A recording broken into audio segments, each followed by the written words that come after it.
everyone, I'm going to be talking about the problem of animals of rape in children's anthology adaptations of the god Pan.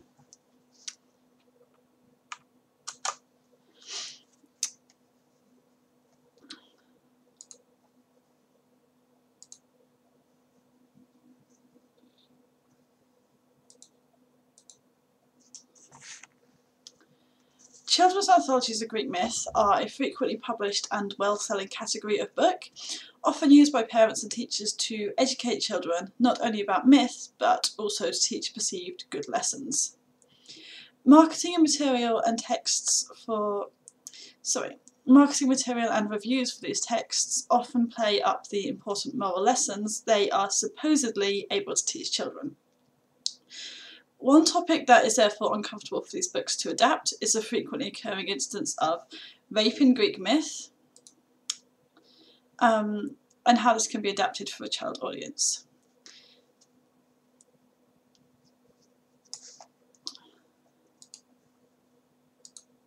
Meanwhile, there is a general tradition in children's literature as a whole of adapting animals and nature positively, as friends to children, or as important and noble constructs children must learn to value.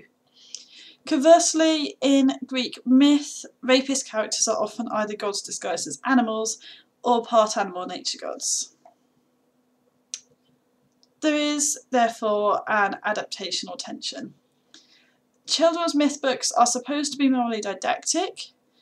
Rape is obviously a very disturbing subject to be adapting in these texts, and animals are supposed to be portrayed positively in children's literature. So, how can these texts adapt rape myths about animalistic rapists? In this talk, I'm going to consider adaptations in children's myth anthologies of the myth of Pan and Syrinx. In this story, the half-goat nature god Pan attempts to rape the nymph Syrinx, who flees and transforms into reeds to escape him.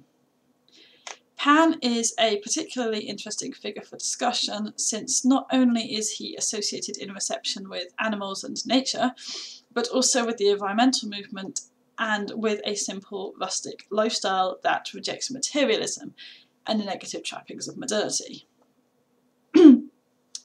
All of this makes him exactly the sort of character that would usually be portrayed as exemplary in children's literature.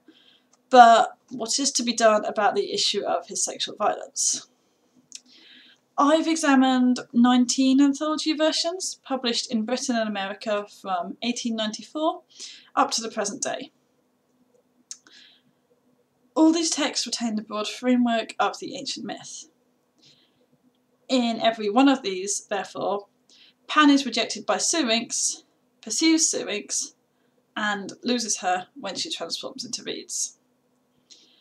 Since these are children's texts, what Pan intends to do if he captures Syrinx is not made explicit, but it is hard to imagine anything besides some form of sexual violence. These are therefore very dark, as well as unusually sexual, stories for the world of children's literature. There are several broad adaptational strategies these texts use to deal with this tension. The first adaptational strategy is to change the myth to make Pan at least partially the victim. A number of texts imply that Pan is a rejected nice guy who is turned down by Syrinx or by other nymphs because they don't appreciate nature or the animal, or they cannot see past his ugliness. Josephine Preston Peabody's 1897 anthology praises Pan, tells the story of his pursuit of Syrinx, and then when Pan loses Syrinx after she transforms into reeds, exclaims, "Poor Pan." The reader is therefore explicitly told to feel sorry for Pan because he has failed to capture a nymph who was trying to run away from him. The 1916 anthology of Catherine Dunlap Cather, however, gives the most overt critique of Syrinx for being shallow in not desiring the physically ugly Pan. This retelling is presented as a sad cautionary tale for Pan, who is adored for his sunny nature by almost everyone and should, we are told, have been content with this. Instead, like mortal boys and girls, to quote the text, Pan wants what is not good for him. Pan sees Syrinx returning from the hunt and is struck by her beauty. Desiring her, Pan called to her and she turned, but at the sight of him she ran wildly. For she did not know that one may be hideous to look upon, yet very beautiful within, and she saw not his joyous heart and sunny nature. She saw only his goat's horns and hoofs, and his hairy homely body. Through the forest she fled, and the merry god ran too. So Syrinx's shallowness is criticised, but the supposedly kindly and beautiful within, Pan's pursuit of her, is presented without explanation, as if this is what we would expect. In the famous Deleuze Anthology of 1962, Pan is also presented as a noble artist who wants to sing to his loves, but is constantly rejected by shallow or foolish nymphs. In these versions, therefore, the ancient myth has not been changed that much. Pan still pursues Syrinx after she rejects him, seemingly with the intent of committing some form of sexual violence. It's just that the reader is now being told that Pan is noble or sympathetic whilst this takes place. There is therefore some level of implicit endorsement of Pan's sexual violence after being rejected. Pan's animal appearance and connection with nature positions him as a didactically moral character within these children's texts, regardless of the contradiction with his actual behaviour. The second adaptational strategy is to de-emphasise Pan's animal nature and emphasise other characteristics. This is taken by two anthologies published at the turn of the 21st century. Terry Deary's 1998 Horrible Histories anthology and Lucy Coates' 2002 Atticus the Storyteller's 100 Greek Myths. As you can see in this quote from Deary, Pan is called an ugly creature rather than a part animal, although his goat features are still mentioned. His status as nature god and connection with the wild aren't mentioned at all. Likewise, the illustrations, which you can see here, make him appear monstrous more than animalistic. This allows Pan's behaviour to be portrayed as straightforwardly bad and cruel, and the need to portray animals positively in children's literature doesn't need to be taken into account. Lucy Coates, meanwhile, emphasises Pan as a powerful member of a godly elite, making advances upon a lesser divinity over whom he has great power. This makes sense, since in Greek myth, Pan as a god is greatly more powerful than Syrinx as a nymph. Again, Pan isn't emphasised as being animal-like or connected with nature. Instead, it's actually Syrinx's positive connection with nature that is the focus. Syrinx rejects Pan because she doesn't value material items, wealth and power, and instead she wants to live happily in nature and live the simplistic, rustic kind of lifestyle that is more typically attributed to Pan, not Syrinx, in works of reception. So we have this quote from the text. "O beautiful nymph," he shouted in his harsh, rasping voice, "come and marry me. I will give you fire gold and emeralds from the forge of Hephaestus. I will clothe you in the silk of the sunrise and make you a lyre of phoenix feathers, if only you will come away with me and sing me to sleep every night." Here we see that Pan attempts to court Syrinx by offering her expensive items associated with the consort of a high-ranking god. This illustration from the text here makes Pan more animal-like than Deary's illustration did, but he also appears cunning and cruel based on the glint in his eyes. This discourages the reader from viewing him as the innocent, sweet or cuddly animal of much of children's media.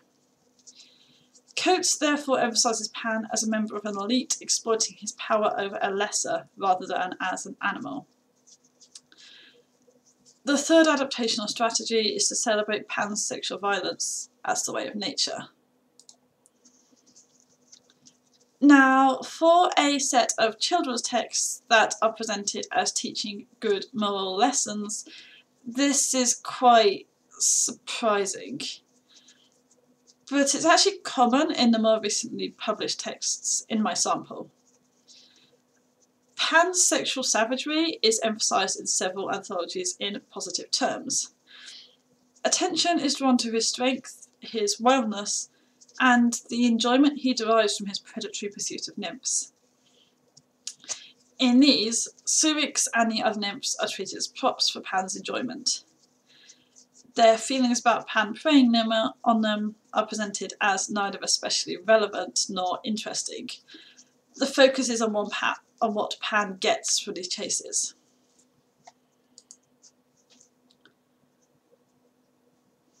Anthony Horowitz's 1985 anthology, which portrays Pan as a lovable god popular with everyone, includes the following passage regarding his pursuit of nymphs.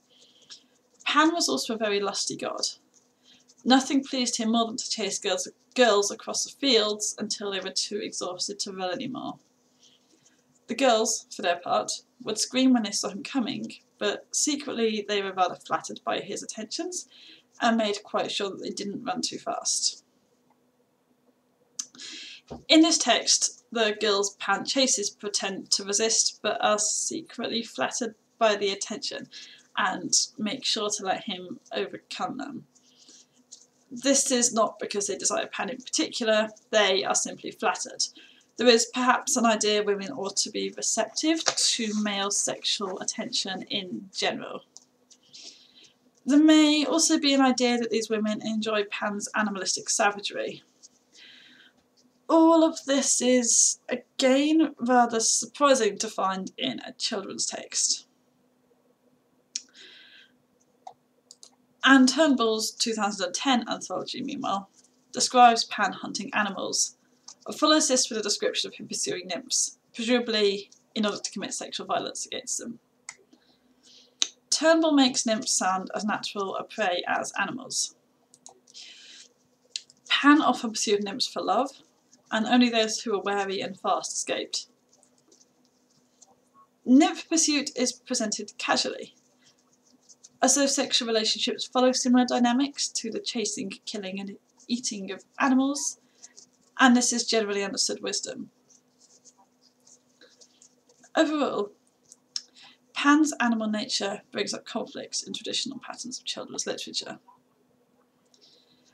There is a reluctance across my sample of 19 texts to depict animals and nature in anything but positive terms. When these anthologies choose to include the myth of Pan and Syrinx, however, portraying this animalistic nature god as a didactic figure worthy of emulation becomes obviously problematic. The texts that are most condemnatory of Pan, therefore, de-emphasise his connection with animals and nature, making it easier to criticise him. Other texts use Pan's connection with animals and nature to resist that he is good and anyone who rejects him is bad, creating the implication others don't have the right to say no to sexual intercourse with an admirer deemed good. Others still simply celebrate Pan's sexual violence as being the way of nature. Now, some of these adaptational trends are concerning in terms of their seeming support for rape-supportive attitudes, and this conflict between depicting rape and depicting animals is therefore something that requires further discourse. Thanks so much for listening, and I hope you enjoyed.